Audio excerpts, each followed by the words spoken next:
아멘. 할렐루야.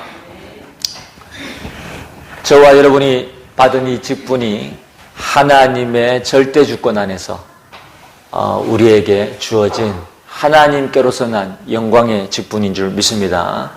그래서 이 하나님의 절대 주권 속에서 이 말씀 정리, 기도 정리, 사명 정리를 통해서요, 다시 한번 우리의 자리, 우리의 위치, 또 우리가 앞으로 무엇을 응답받아야 될 것인가를 확인하시고 응답받으시기를 주님 이름으로 축복합니다. 오늘 우리가 함께 나눌 말씀의 제목은요, 질그릇에 담긴 보배입니다.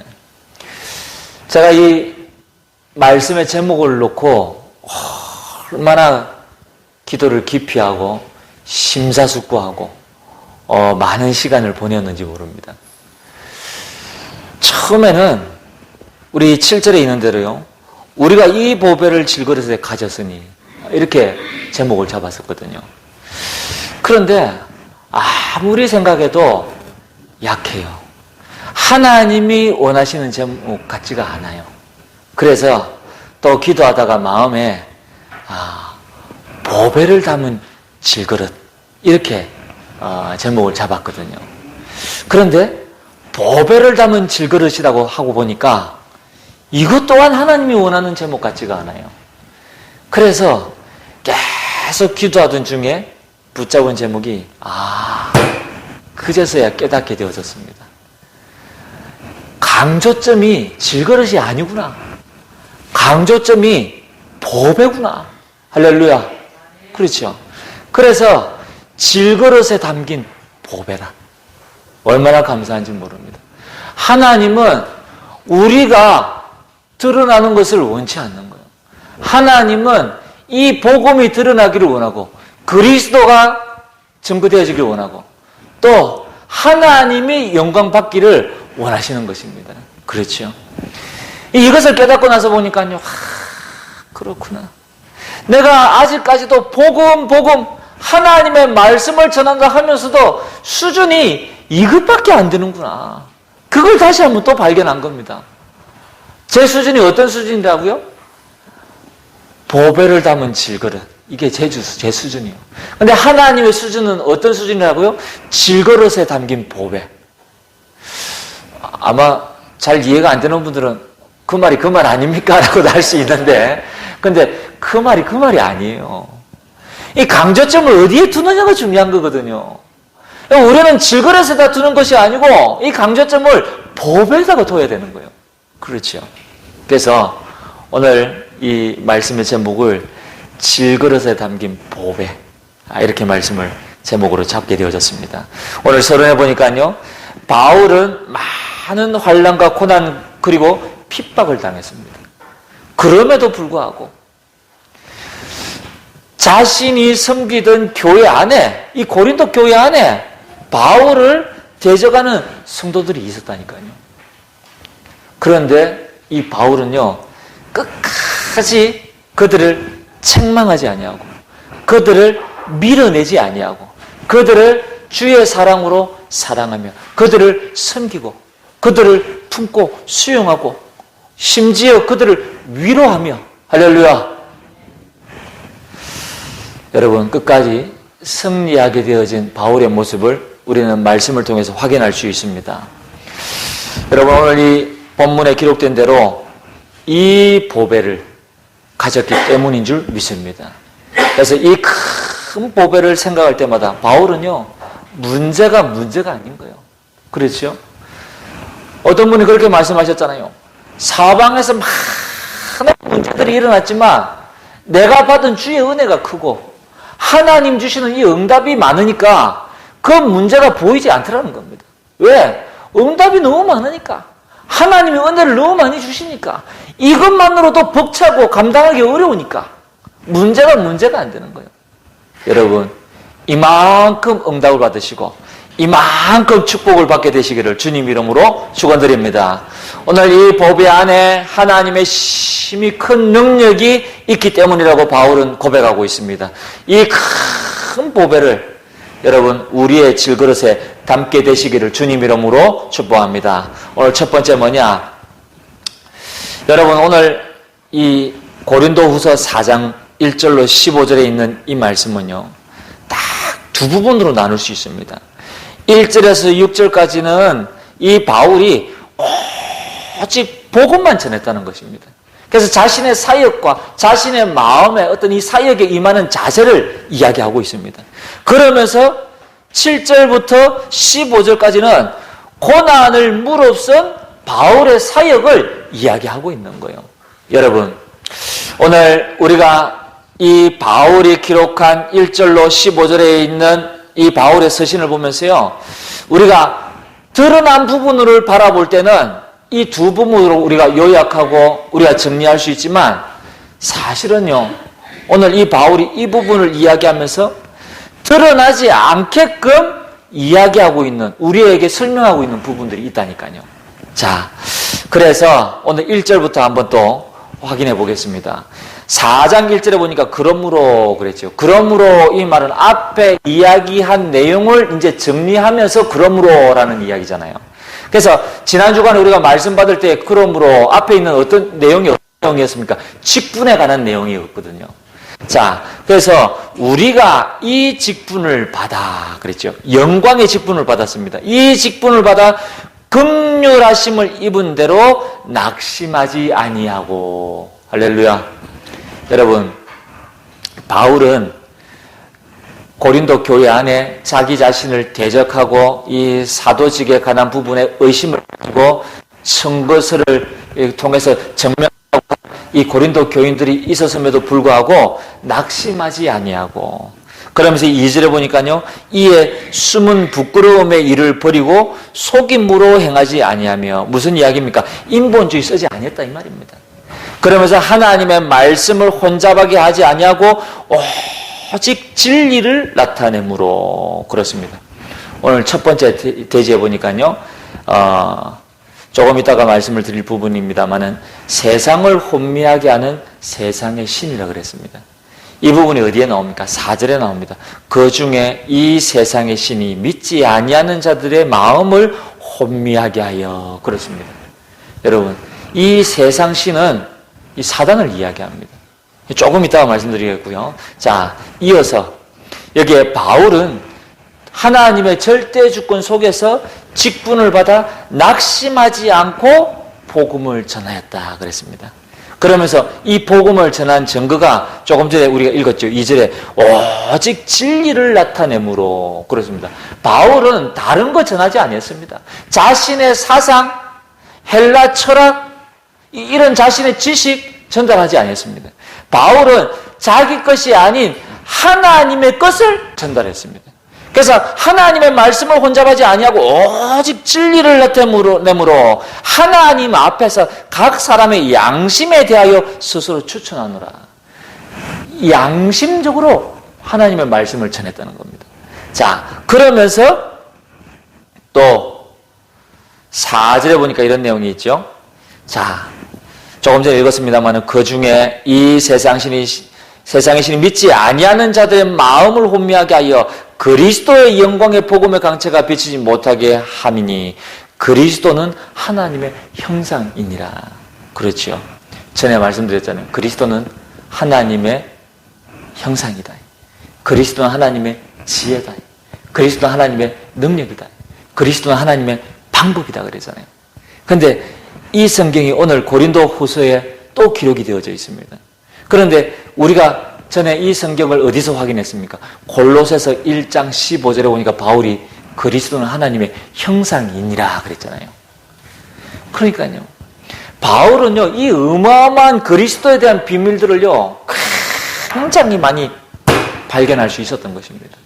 그래서 저는 이 바울의 서신을 읽으면서요, 얼마나 은혜가 되고 감사한지 모릅니다. 왜 그렇습니까? 바울이 이러한 기록을 남기지 아니하였더라면 우리는 이 내용을 알 수 없었을 것입니다. 그렇죠. 어떤 사람은 영이 밝아서, 어떤 사람은 하나님의 은혜가 충만해서 발견할 수도 있었겠지만, 글쎄요, 저는 그런 수준이 못 되는 것 같아요. 그런데 이 바울이 기록한 이 하나님의 말씀을 통해서 깨닫게 되어지고 발견하게 되어지고 얼마나 감사한지 몰라요. 그래서 저는 앞으로도 기대가 되어집니다. 이 성경 66권을 통해서 그리스도에 대한 이 비밀들을 하나 찾아낼 거 생각하니까 얼마나 기쁘고 행복하고 즐겁고 기대가 되어지는지 몰라요. 그래서 우리는 다른 것으로 행복한 게 아닙니다. 물질이 있어서 행복하다. 그건 착각입니다. 내가 건강하니까 행복하다. 그것 또한 착각이라니까요. 우리가 행복한 이유는 오직 한 가지입니다. 예수는 그리스도. 이 이유로 우리가 행복해야 돼요. 그래서 지지난 주간에도 제가 우리 성도님 가정에 예배 드리면서 그런 이야기 했거든요. 정말로 내가 이 예배 드리면서 행복해야 된다. 정말로 내가 예수 그리스도를 통해서 행복해야 된다. 뭐 남편이 잘해줘서 행복한 게 아니고, 이 아이들이 말을 잘 듣고 공부를 잘해서 행복한 게 아니고, 내가 돈이 많아서 내 배경이 든든해서 행복한 거 아니고, 그런 거 다 없어도 예수가 그리스도이기 때문에 나는 행복하다. 이렇게 되어져야 된다. 그러면서 24 계속 되어지면 그 어떤 것도 부러운 것이 없다. 그게 가장 정상적인 것이고 그게 하나님이 원하시는 우리의 상태다라고 이야기했습니다. 그렇습니다, 여러분. 그래서 바울이 오늘도요, 그리스도 하나님의 형상이라고 증거했다고 이야기하고 있습니다. 뿐만 아니라 5절에 보니까 우리를 전파하는 것이 아니라 오직 그리스도 예수의 주 되신 것과, 그렇지요. 이 말은 무슨 이야기입니까? 예수 그리스도가 왜 우리의 구원자가 되시며, 왜 우리의 구속자가 되시며, 왜 우리의 전능자가 되시며, 왜 우리의 위로자가 되시는가를 증명하고 있는 거예요. 바울은 단순히 내가 복음을 전했다 이게 아니고 이 사실을 증명했다는 거예요. 바울은 굉장히 중요한 내용이잖아요. 사실은 우리도 밖에 나가서 이 복음을 전할 때에 단순히 이 복음을 전달하는 방식이 아니라 왜 예수가 그리스도인지를 증명할 수 있어야 되는 거거든요. 그렇죠. 그래야 내가 예수 그리스도를 오직으로 붙잡은 증거입니다. 그렇지 아니하면 예수 그리스도를 오직으로 붙잡을 이유가 없잖아요. 그렇죠? 자, 그래서 바울은 또 뭐라고 이야기합니까? 예수를 위하여 우리가 너희의 종된 것을 전파함이라 그랬습니다. 바울이 왜 종으로 살아야 됩니까? 바울은 로마 시민권자입니다. 바울은 바리새인 중에 바리새인입니다. 그렇죠. 이스라엘의 지도층이라니까요. 그리고 어마어마한 헬라 철학이라는 이 학문을 배운 사람입니다. 뿐만 아니라 구약에는 능통한 자입니다. 그런 바울이 무엇 때문에 종처럼 살아야 됩니까? 이유는 딱 한 가지. 예수를 위하여. 그렇죠. 저와 여러분도 마찬가지입니다. 우리가 무엇 때문에 밖에 나가세요? 섬기며 그들을 갖다가 수용하며 그들을 갖다가 사랑하며 무엇 때문에 그렇게 해야 됩니까? 예수를 위하여. 그렇죠. 다른 이유가 없습니다. 자, 그래서 바울은요, 이 사실을 설명하고 있고요. 또 6절에 보니까요, 어마어마한 사실을 이야기하고 있습니다. 자, 6절에 보니까 어두운 데 빛이 빛이라 말씀하셨던 그 하나님께서 예수 그리스도의 얼굴에 있는 하나님의 영광의 광채를 아는 빛을 우리에게 비추셨느니라. 할렐루야. 하나님의 영광을 아는 빛을 누구에게? 바울과 이 복음 전하는 전도자들에게 비추어 주셨다는 이 사실을 바울이 지금 전하고 있잖아요. 그 말은 무슨 이야기입니까? 이 바울은 오직 복음만 전했다는 거예요. 복음만. 다른 거 아니고. 그런데 주변에는 자꾸 어떤 일들이 일어납니까? 바울을 핍박하는 사람들이 일어납니다. 심지어 교회 안에서 바울을 대적하는 사람들이 일어납니다. 그런데 바울에게는 그게 문제가 되지 않았어요. 그 설명이 오늘 이후에 나오겠고요. 자, 4절에 앞서 말씀드리던 내용을 다시 한번 말씀드립니다. 4절에 그 중에 이 세상에 신이 믿지 아니하는 자들의 마음을 혼미하게 하여. 그렇죠. 뿐만 아니라 그 뒤에 보니까 뭐라 그럽니까? 이 세상신이 혼미케 한 것뿐만이 아니고 그리스도의 영광의 복음의 강체가 비치지 못하게 함이니, 여러분, 이 사단이요 이런 일을 한다니까요. 이 그리스도의 복음의 말씀이 강단을 통해서 계속 선포되어지고 있는데도 불구하고 이 그리스도의 말씀만 깨닫지 못하는 거예요. 이 그리스도의 말씀만 생각지 못하는 거예요. 전에 말씀드렸잖아요. 정신문제 있는 사람들에게 치유사역을 하시는 분들이요, 이 설교 말씀을 녹취하도록 만들었습니다. 근데 녹취한 내용을 가져왔는데 그걸 쭉 읽어보라 그랬습니다. 근데 쭉 읽어보니까요, 신기하고 놀라울 정도로 녹취를 너무 잘했는데 예수 그리스도 이 복음 이야기하는 부분만 다 빠져 있는 거예요. 무슨 이야기죠? 그 부분만 이 사단이 듣지 못하도록 길을 막고 있었다. 깨닫지 못하도록, 이해하지 못하도록 막고 있었다. 그러니까요, 우리가 혹 우리 자신도 점검해 봐야 됩니다. 내가 이 복음의 말씀을 받으면서요, 내가 정말 이 말씀을 제대로 받고 있는지 받지 못한지 한번 점검해 봐야 된다니까요. 저는 지난 주간에 놀랐습니다. 지금 우리 유튜브에 이 예배 영상이요, 지금 새로 다 올라갔거든요. 그 예배 영상을 편집해가지고 말씀만 이제 딱 지금 올려놨습니다. 그런데 혹시나 해서 제가 이 설교를 4월 11일자 메시지를요, 들어봤습니다. 4월 11일자가 여러분 들어보신 분들은 아시겠습니다만은 어떤 분이 차를 빼달라고 전화를 하는 바람에 전화 벨 소리가 계속 흘러나오거든요. 그 내용을 제가 처음 듣다가 중간에 끄지 않고 충격받아가지고 제가 처음부터 끝까지 그 내용을 다 들었다니까요.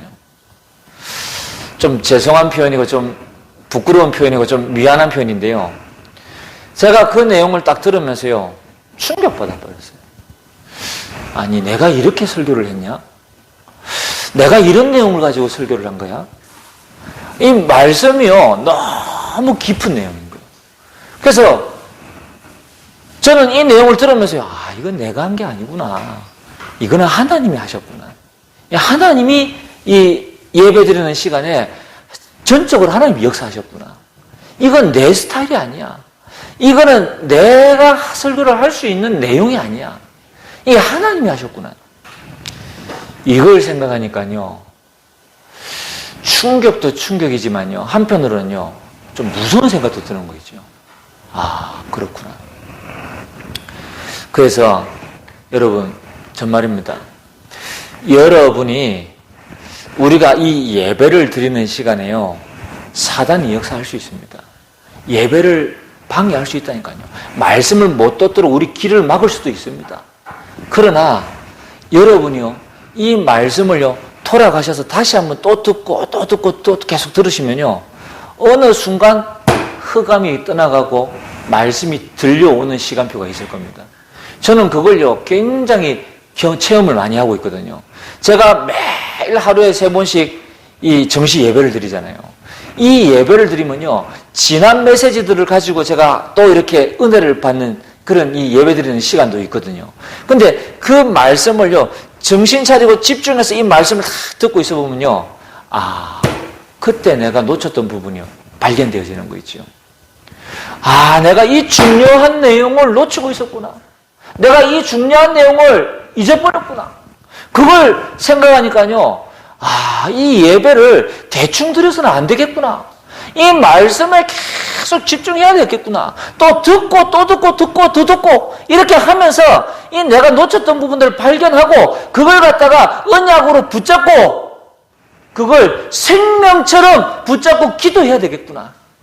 이 생각이 드니까요, 정말 갈수록 이 예배 시간이요, 너무 중요하고 소중하고. 그래서 여러분, 이 사단이 마음을 혼미하게 하려 당연한 겁니다, 여러분. 그러면서요, 여론을 형성하고 사람들을 선동질하고 유대인들이 그랬잖아요. 초대교회, 여기 이 고린도 교회가 지금 그런 모습이잖아요. 그런데 계시록에는 보면 성경에 뭐라 그랬습니까? 유대인들이 아니라 그랬습니다. 사단의 회라고 그랬거든요. 여러분, 이 사단이요, 사람 속에 들어가서요, 그 사람들을요, 막 속을 뒤집어 놓고, 그리고 그들을 선동하고,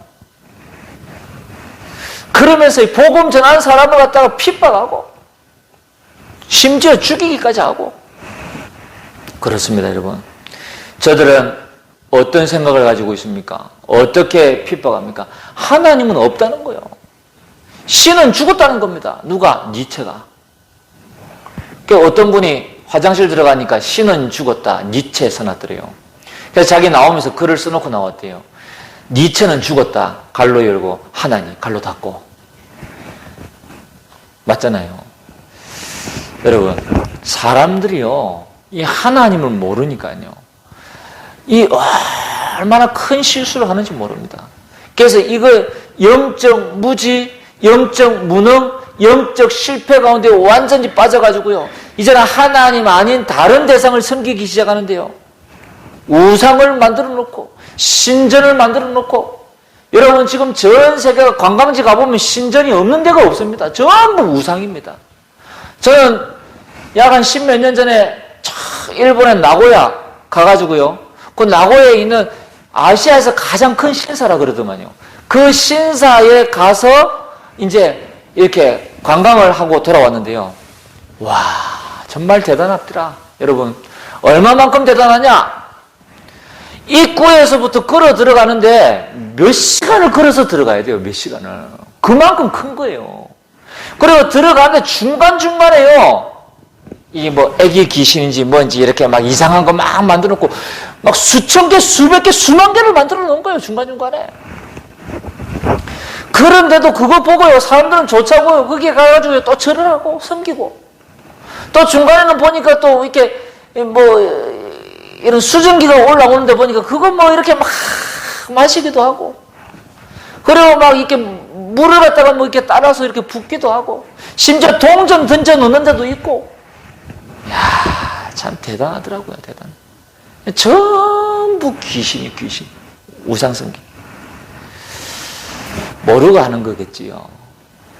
그 사람들은요, 이 미신, 점술, 굿 여기에요, 또 완전히 묶여가지고. 지난 주일날 장례식 갔다가 시간이 남아서 잠깐 차를 몰고 이렇게 송정 바닷가를 이렇게 한 바퀴 돌았습니다. 근데 보니까요, 그 바닷가에 차가 이렇게 쭉 세워져 있는데 장사하는 차들 있잖아요. 뭐 패스트푸드나 이런 거 장사하는 차들. 근데 그 사이에 한 2대 정도가요, 사주 궁합 딱 써붙여 놓은 거 있죠. 그러니까 설마 저거 보는 사람이 있겠냐. 그런데요, 자세히 보니까요, 남자, 여자, 이 한 커플이요, 거기에서요, 이 사주궁합을 보고 있는 거죠. 얼마나 안타까운지. 참, 우리 젊은 세대가요, 필요 없다, 안 믿는다 하면서도 의연중 생각이 그게 묶여 있는 거죠. 우리 전에 말씀드렸잖아요. 우리 사촌 형도요, 이 젊을 때는요, 저보고 그랬거든요. 자기는 우상숭배 안 한다 그랬습니다. 자기는 제사 이런 거 싫다 그랬거든요. 근데요, 나이 들고 이제 만나니까요, 이분이 하시는 이야기가, 자기는 참 부러운 게 있대요. 고속도로 이렇게 달리다 보면 왜 양지 바른 곳에 묘지 잘 되어 있는 데 있잖아요. 햇빛 잘 들어오고 아주 잘 깎아놓은, 굉장히 부럽다는 거죠. 그거 듣는 순간 아차 싶은 거죠. 어쩔 수 없습니다. 나이가 들면요, 뭔가 지켜야 될 게 많아지고 책임져야 될 게 많아지다 보니까 자신도 모르게 의지하게 되는 거예요. 의지하게 되는 거예요. 여러분, 세상 사람들이 그렇습니다. 영적으로 무지하지요. 영적으로 무능하지요. 결국은 어떻게 됩니까? 영적으로 실패하는 겁니다. 그래서 처음부터 사단의 전략은요, 오직 불신앙입니다. 어땠습니까? 천사가 타락되어져서 사탄이 되어졌잖아요. 계시록에 보니까. 무슨 이야기죠? 불신앙입니다. 이 사단이 아담 하와에게 무엇을 심었습니까? 불신앙입니다. 그렇죠. 지금도 마찬가지입니다. 끊임없이 우리 속에 불신앙을 심어 놓습니다. 그러면서 하나님 말씀을 듣지 못하도록, 그러면서 예배 드리지 못하도록, 그러면서 은혜 받지 못하도록, 또 이 사명 깨닫지 못하도록. 할렐루야. 여러분, 우리가 반드시 깨달아야 할 것이 있습니다. 불신앙에는 근원이 있습니다. 여러분, 이 근원이 뭔가 싶죠? 이스라엘 백성들이 광야길 가는 동안에 여러분, 이 가나안 땅에 12명의 정탐꾼을 보냈잖아요. 그런데 이 12명의 정탐꾼이 돌아와서 보고가 달랐습니다. 10명은 갈 수 없다는 거예요. 저들은 우리보다 어마어마한 거인이라는 겁니다. 그런데 나머지 2명은 갈 수 있다는 겁니다. 그런데요, 이야기를 들어보면요, 10명의 정탐꾼 이야기가요, 굉장히 객관적이라니까요. 굉장히 사실적이라니까요. 굉장히 합리적이라니까요. 그러니까 10명의 정탐꾼 말이 맞는 거예요. 그런데 이 2명의 정탐꾼 말은요, 아무것도 근거할 만한 내용이 없어요. 증명할 수 있는 내용이 없다니까요. 그런데 차이가 뭔 줄 아십니까? 결국은요, 이 10명의 정탐꾼은 그 자기가 보고한 보고의 내용의 깊은 뿌리가, 그 근원이 어디에 있냐? 언약에 있지 않아요. 불신앙에 있다는 거예요. 그러나 이 2명의 정탐꾼은 어떻습니까? 합리적인 근거는 없어요. 객관적인 근거도 없어요. 그러나 이들의 깊은 뿌리는 어디에 있습니까? 하나님의 언약에 있다는 겁니다. 믿음의 근원이 있다는 겁니다. 할렐루야. 그래서 우리가 이것을 찾아내야 된다는 겁니다. 우리 성도님들이 하는 말이요, 틀린 말이 없다니까요. 다 맞는 말을 한다니까요. 그런데 나는 왜 응답이 없습니까? 그런데 나는 왜 실패하고 있습니까? 결국은요, 이 불신앙의 근원이 화가 되는 겁니다. 그렇죠. 그래서 이것을 빨리 발견해야 돼요, 이것을. 우리가 이것을 발견하지 못하면 신앙생활 하면서 자꾸 실패한다니까요. 신앙생활 하면서 자꾸 어려움 당한다니까요. 헌금하는데 왜 자꾸 어려움이 옵니까? 예배 드리는데 왜 자꾸 어려움이 옵니까? 이걸 모르는 거예요. 뿐만 아니라 이 불신앙은요, 지속됩니다. 어떻게 해요? 신명기 8장 1절로 4절에 보니까요, 40년 전에 했던 이야기를 또 한다니까요. 이제 지금 40년이 지나고 난 다음에 이제 가나안 땅을 정복해야 되는 그 시점에 와 있는데, 그런데도 불구하고 40년 전 이야기를 또 가지고 나오는 거예요. 우리가 안 된다고 하지 않았냐? 여러분, 이게 말이 됩니까? 40년이 지나도 변하지 않는 겁니다. 뿐만 아니라 이 불신앙의 마지막도 있습니다. 그 마지막이 뭐지요? 결국 망하는 겁니다. 그런데 이 불신앙의 마지막을 완전히 바꿔놓은 인물이 있습니다. 그 인물이 누구지요? 갈렙입니다. 아낙 산지를 앞에 두고 아무도 못 간다 그랬잖아요. 그런데 이 갈렙이 그 불신앙을 싹 잠재워버렸죠. 하나님이 나를 존재하게 한 이유, 지금까지 살려두신 이유, 바로 이 가나안 땅 정복 때문에, 아낙 산지를 정복하기 위해서. 그렇지요. 그때나 지금이나 나는 같다 그랬습니다. 어떻게 같을 수가 있습니까? 40년이 지났는데. 그렇죠. 그런데 이 말은, 자기 믿음은, 자기가 붙잡은 이 언약은 같다는 겁니다. 변하지 않는다는 겁니다. 할렐루야.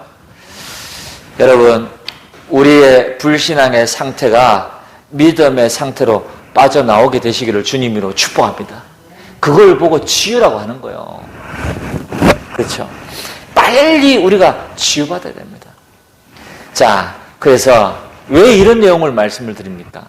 앞에서 이야기한 세상이라는 세상신, 누구요? 사단. 사단이 이렇게 한다는 겁니다. 그래서 바울이 이 복음을 전했는데 누가 이 일을 방해합니까? 이 사단이. 그리스도의 영광의 복음의 광채가 비치지 못하도록 자꾸 방해하는 겁니다. 그렇죠. 자, 오늘 두 번째입니다. 그러나 바울은 낙심하지 아니했다 그랬습니다. 이유가 뭡니까? 우리는 질그릇 것 같지만, 그 말은 무슨 이야기입니까? 우리는 연약하지만, 우리는 아무것도 아니지만 그 속에 무엇을 가졌다고요? 보배. 할렐루야. 그래서 바울은 이렇게 이야기하고 있습니다. 7절에 보니까요, 우리가 이 보배를 질그릇에 가졌으니 이는 심히 큰 능력은 하나님께 있고. 할렐루야. 그래서 저는 이 강조를 하고 싶은 부분이 이 부분입니다. 질그릇에 담긴 보배라 그랬잖아요. 자, 이 질그릇에 담긴 이 보배, 이 보배를 설명하면서 이는 심히 큰 능력은 하나님께 있고, 바울이 이렇게 설명한 겁니다. 그래서 우리는 오늘 이 본문에 있는 말씀을 통해서 그럼 이 큰 하나님의 능력이 뭐냐? 심히 큰 능력이 뭐냐? 한번 질문해 볼 필요가 있겠지요. 바울은 설명하고 있습니다. 저는 이 본문의 말씀을 읽고 또 읽고 또 읽고 또 읽으면서요, 이 본문에서 찾아내었습니다. 무엇을 말입니까? 심히 큰 능력. 도대체 심히 큰 능력이 어디에 있느냐?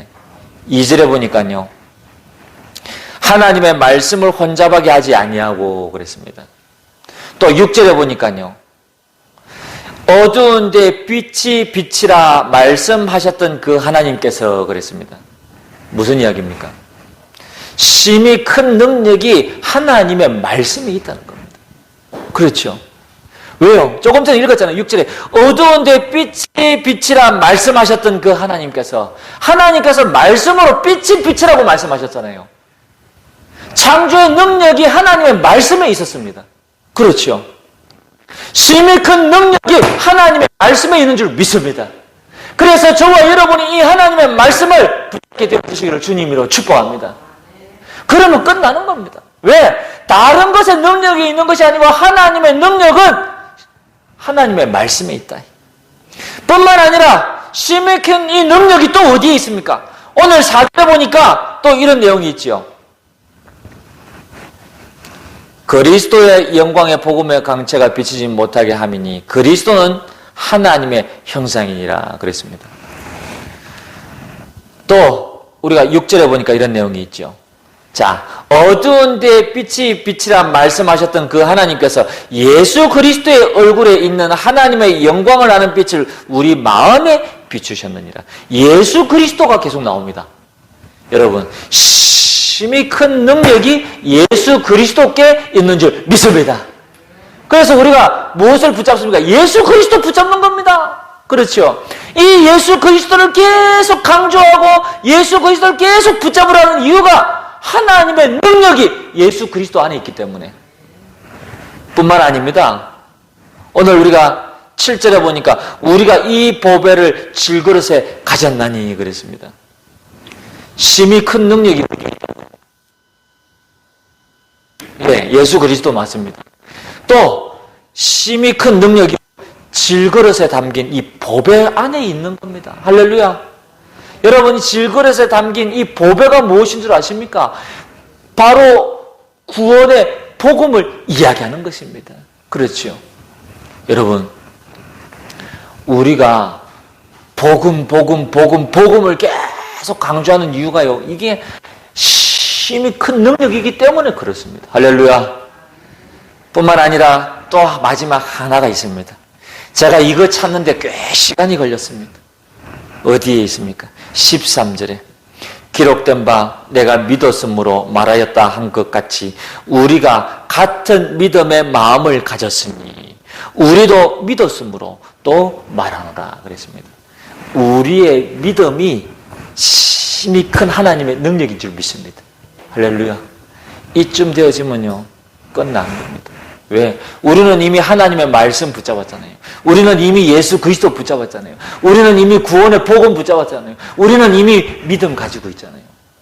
심히 큰 능력. 여러분, 걱정하지 마시기 바랍니다. 염려하지 마시기 바랍니다. 제가 이 정시 예배드리고 24 하는데도요, 가끔씩 뭔가 모르게 염려가 몰려오더라고요. 뭔가 모르게 두려움이 몰려오더라고요. 뭔가 모르게 불안하더라고요. 그래서 제가 그걸 느끼면서요, 이게 흑암이구나 라는 걸 깨달았습니다. 그런데 더 중요한 것은 뭘 깨달았냐니까요. 아니, 정시 예배 드리고 24 하는 나도 그런데 우리의 성도들은 어떻게 했냐는 겁니다.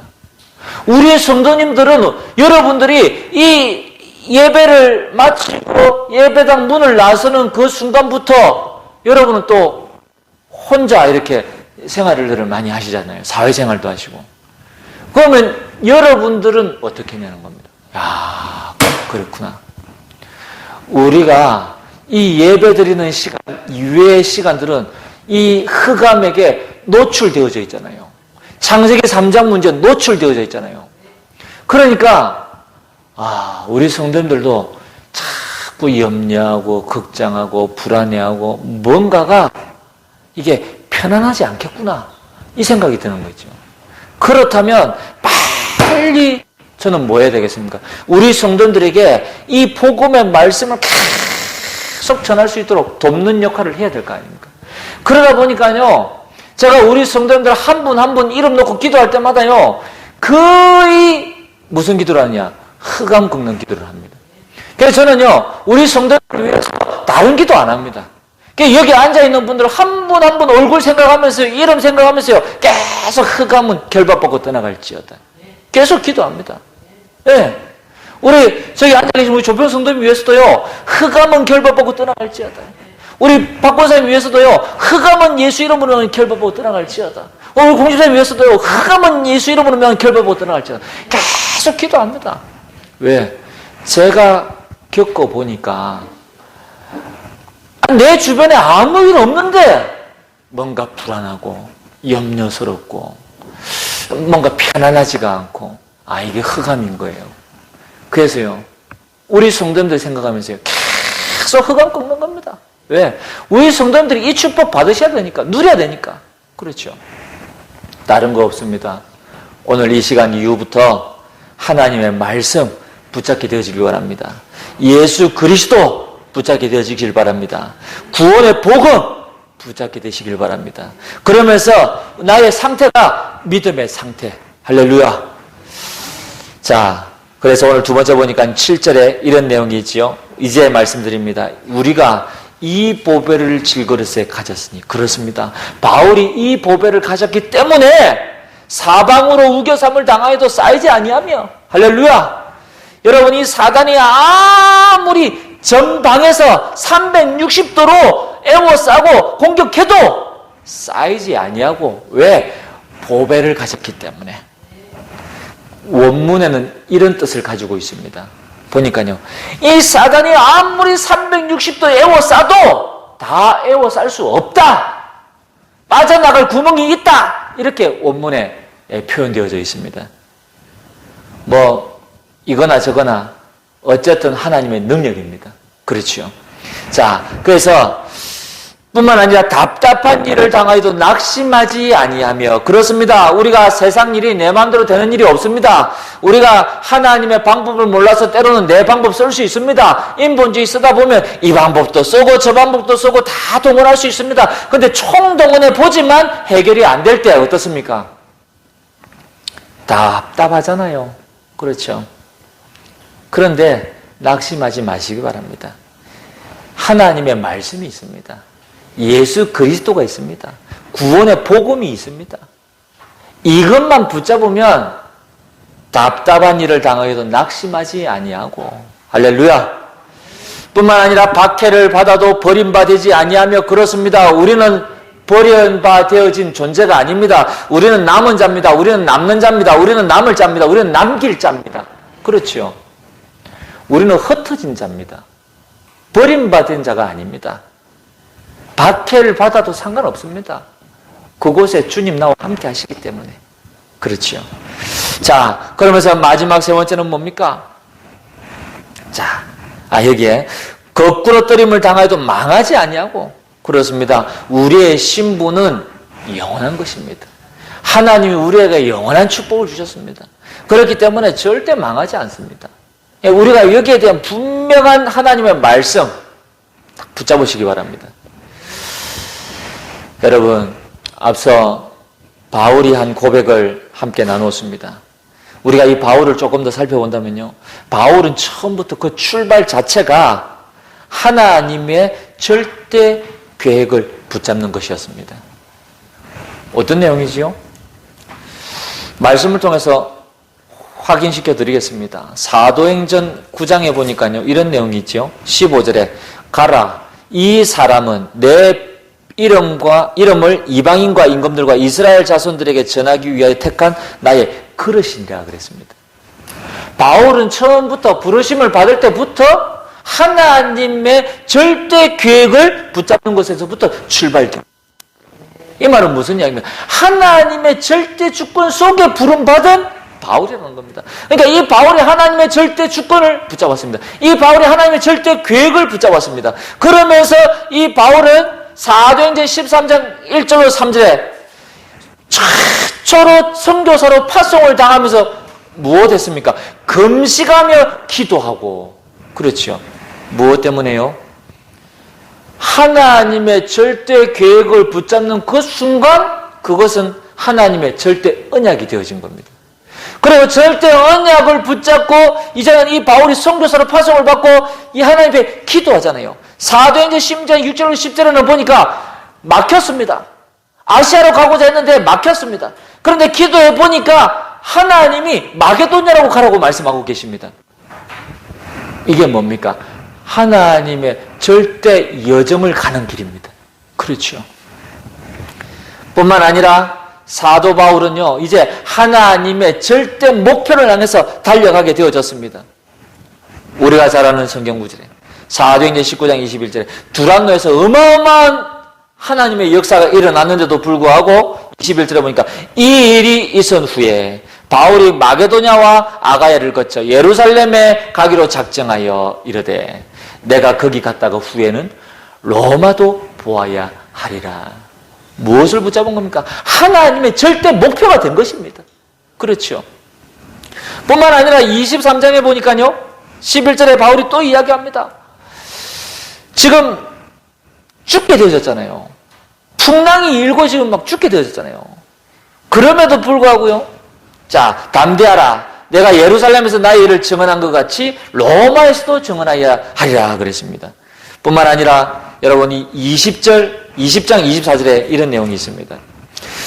드로아에서 이제는 이 에베소에 있는 장로들과 함께 마지막 고별 설교를 하잖아요. 바울이 인사합니다. 내가 달려갈 길과 주 예수께 받은 사명 곧 하나님의 은혜의 복음을 증언하는 일을 마치려 하면은 나의 생명조차 조금도 귀한 것으로 여기지 아니하노라. 할렐루야. 우리가 하나님의 절대 주권, 하나님의 절대 계획, 하나님의 절대 언약, 하나님의 절대 여정, 하나님의 절대 목표를 딱 붙잡고 이 속에 있게 되어지면요, 이런 고백이 되어질 줄 믿습니다. 우리가 전에 이 성경을 통해서 은혜를 참 많이 받았거든요. 심지어 나의 달려갈 길과 주 예수께 받은 사명 곧 하나님의 은혜의 복음을 전하는 일을 마치려 하면은 조금 더 귀한 것을 여기지 아니하노라. 이 말씀을 암송할 정도로 은혜를 많이 받았거든요. 근데 이 말씀이요, 그냥 나온 고백이 아니에요. 이 하나님의 절대 목표를 붙잡고 절대 언약의 여정을 가는 이 바울이 한 그 고백이요. 얼마나 감사합니까? 심지어 이 바울이요, 사도행전 27장 24절에 이런 고백을 또 하잖아요. 무슨 이야기입니까? 바울아 두려워하지 말라.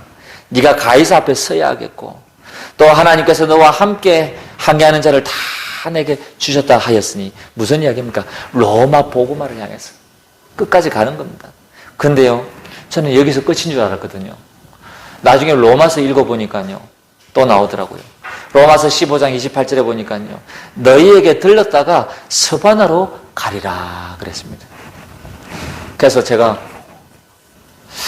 지금까지는 그런 호기심이 없었거든요. 서바나 성경에서 말하는 스바나가 어디지? 찾아봤더니요, 스페인이요. 스페인. 그런데 어째서 이 바울이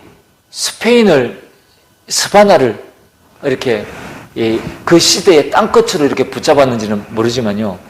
그런데 이 자료를 찾아보니까요, 성경에 스바나, 스페인을 지칭하는 이 이름이요, 신약 성경에만 있는 게 아니더라고요.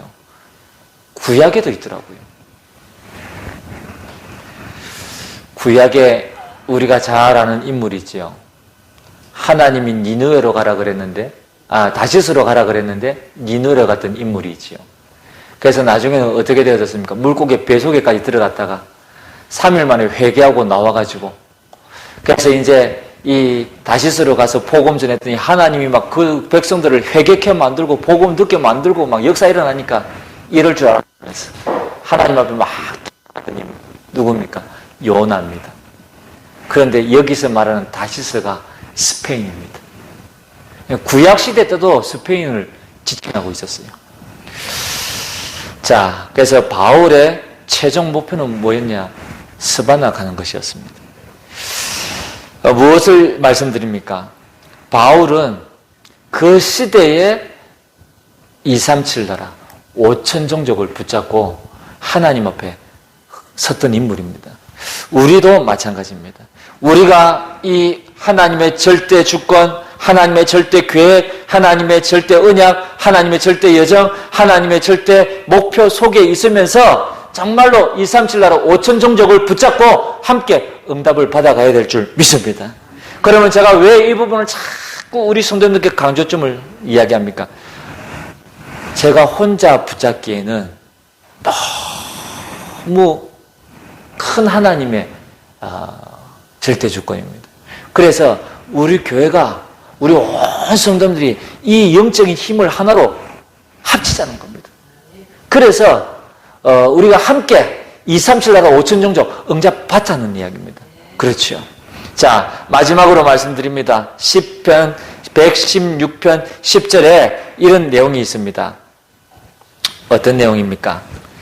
오늘 13절에 있는 내용입니다. 기록된 바 내가 믿었으므로 말하였다 한 것 같이, 여기서 말하는 내가 믿었으므로 말하였다라는 이 말이 바울이 다윗의 기록을 인용한 내용입니다. 시편 116편 10절에 있는 시편에 있는 내용입니다. 자, 그러면 무슨 이야기입니까? 자, 내가 믿었으므로 말하였다 한 것 같이 우리가 같은 믿음의 마음을 가졌으니, 이 말은 무슨 이야기입니까? 다윗이 가졌던 그 믿음을 우리도 같이 가지고 있다는 이야기입니다. 그래서 우리도 믿었으므로 또 말하노라 그랬습니다. 그래서 이 하나님의 이 능력을 믿는 이 믿음으로 우리가 고린도 교회에 있는 너희에게 말하노라 그 이야기입니다. 여러분, 오늘 첫 번째 보니까요, 바울은 앞서 설명드린 대로 말씀을 믿었으며 하나님의 말씀을 사실로 체험하였습니다. 여러분, 질그릇에 담긴 보배라 그랬습니다. 이번 주간에 이 말씀이 여러분에게 체험되어지기를 주님으로 축복합니다. 그래서 반드시요, 조금 이따가도 말씀드리려고 했습니다마는 구원은 그 기준 자체가 체험은 아닙니다. 그러나 그 말은 무슨 이야기냐면요, 우리 기독교는 체험의 종교는 아닙니다. 그러나 한 번 하나님을 체험하게 되어지면 그때부터는 어마어마한 역사가 일어나게 되어져 있습니다. 그렇죠. 그래서 다시 말씀드리면 신앙생활의 첫 번째 기준이 체험 드리는 겁니다. 그래서 바울이 이 구약에 능통했던 이 바울이 구약에 다윗이 기록한 이 시편의 말씀을 붙잡고 기도하다가 이 하나님의 말씀의 능력을 체험했다 이 말입니다. 그렇죠. 그래서 다윗은 믿음으로 모든 환난에서 하나님의 건져주심을 힘입었는데요. 자, 이 기록을 읽었던 이 바울이 신앙의 체험을 깊게 하게 되어진 것입니다. 그래서 다윗과 같은 믿음의 마음을 가졌기 때문이라고 오늘 이 본문의 말씀을 통해서 밝히고 있는 겁니다. 그래서 이 바울은 이 사실을 고린도 교인들 앞에서 다시 한번 하고 있는 거죠. 그렇습니다, 여러분. 그래서 오늘 여기 두 번째로요, 구원받은 사람에 대한 하나님의 첫 번째 뜻은 무엇이냐? 신앙생활의 첫 번째 기준은 체험이다 그랬습니다. 그래서 여러분이 이 말씀을 체험하시기 바랍니다. 뿐만 아니라 이 응답을 체험하시게 되시길 바랍니다. 미래를 체험하게 되시기 바랍니다. 그러면 여기서 말하는 말씀 체험은 무엇입니까? 이스라엘 백성이 애굽을 나왔잖아요. 출애굽하게 되어졌습니다. 그래서 광야길 가는 동안에 하나님은 이 이스라엘 백성에게 무엇을 지키라고 말씀하셨습니까? 새 절기를 지키라고 말씀하셨습니다.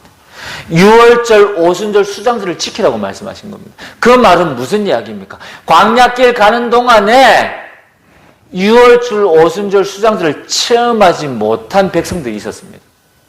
다시 광야에서 태어난 백성들은 이것을 체험한 적이 없거든요. 그렇기 때문에 이 새 절기를 지키면서 이것을 체험하라는 거예요. 할렐루야. 그래서 저와 여러분이 이 말씀이 체험되어져야 돼요. 뿐만 아니라 정말로 237 나라 5천 종족 살려야 하기 때문에 저와 여러분이 이 응답도 체험되어져야 됩니다. 하나님의 보좌의 축복이 체험되어지시길 바랍니다. 하나님의 시공간을 초월하는 이 능력이 체험되어지시길 바랍니다. 237 나라 살리는 이 빛이 비춰지는 이 체험을 해보시길 바랍니다.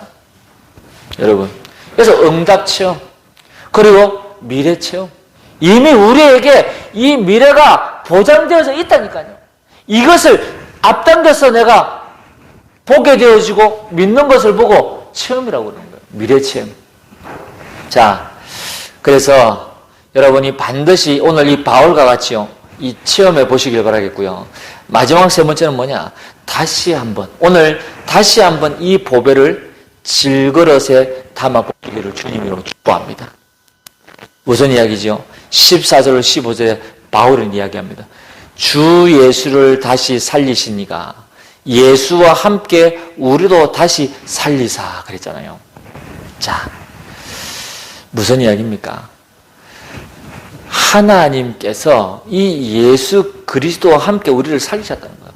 그러면서 너희와 함께 그 앞에 서게 하실 줄을 아노라. 무슨 이야기죠?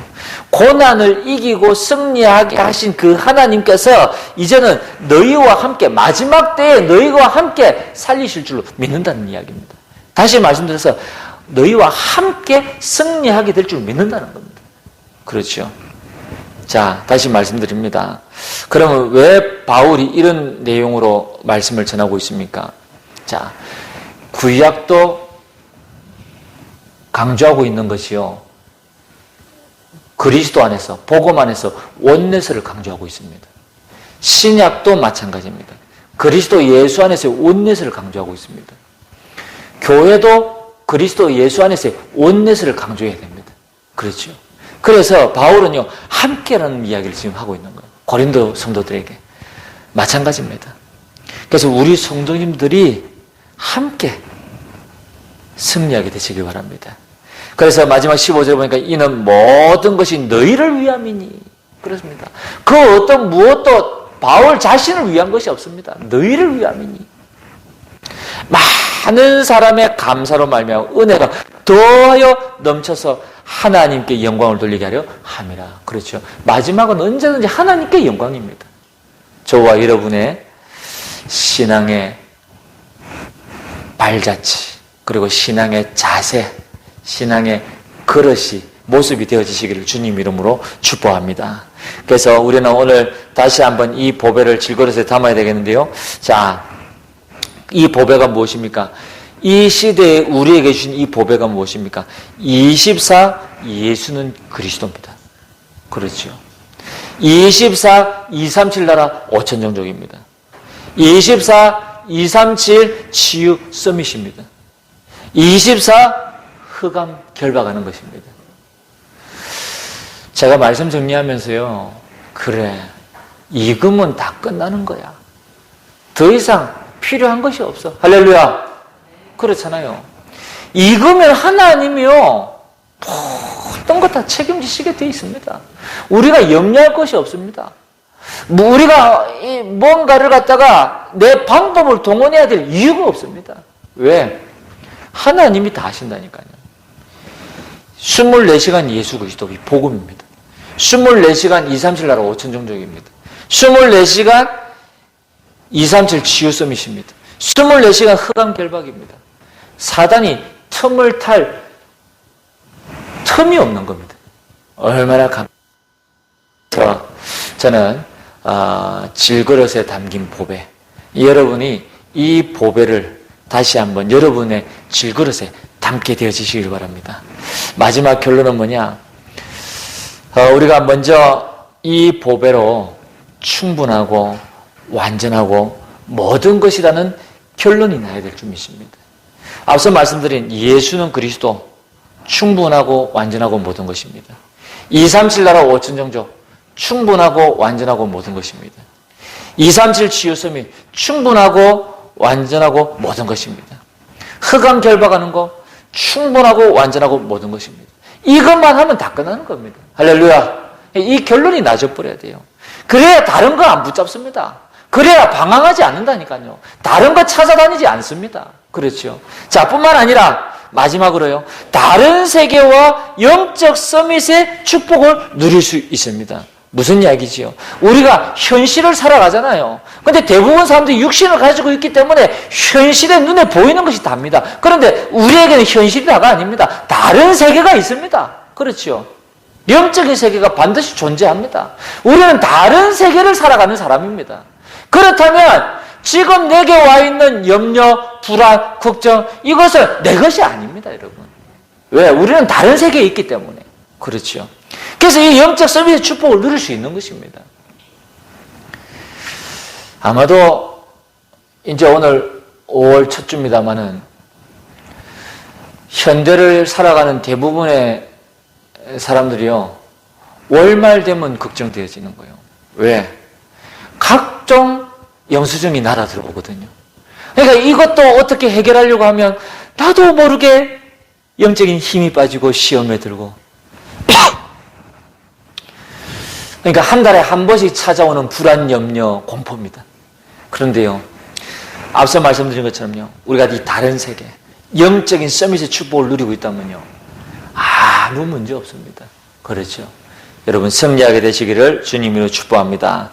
오늘 마지막으로 우리가 실천해야 될 것이 있습니다. 그것이 무엇입니까? 정시 예배입니다. 또 24 하는 것입니다. 25 영혼은 따라오는 것이에요. 이건 되어지게 돼 있는 것이고요. 저와 여러분이 몸부림치면서 우리가 꼭 이게 실천해야 될 부분이요, 정시 예배와 24입니다. 그러면 왜 다른 용어들도 많이 있는데 꼭 예배라는 단어를 붙였냐?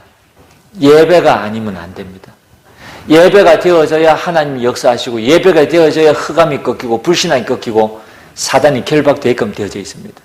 예배라야만 됩니다. 그렇죠. 예배라야만 저와 여러분이 살아납니다. 그래서 저는 오직 이 예배를 강조합니다. 어제도 보니까 핵심 때 똑같은 표현을 서밋 타임을 가져라 이렇게 표현을 하시더라고요. 서밋 타임으로는 부족합니다. 예배라야만 됩니다. 정시 예배라야만 됩니다. 그래야 우리가 영적으로 힘을 얻고 살아날 수 있습니다. 그렇죠. 그래서 정시 예배 24. 이거 되어질 때 먼저 오는 응답이 있습니다. 내 생각이 하나님의 생각으로 바뀝니다. 내 현장이 하나님의 현장으로 바뀝니다. 내 일이 하나님의 일로 바뀝니다. 그러면 끝나는 겁니다. 우리는 자꾸 내 생각, 내 현장, 내 일로 생각하거든요. 그건 착각입니다. 여러분, 정말로 이번 주간에도 질그릇에 보배를 담으시고 이 보배를 풍성하게 누리시면서 승리하게 되시기를 주님 이름으로 축원드립니다. 우리 오늘 받은 말씀 붙잡고 간절한 마음으로 함께 한번 기도하겠습니다.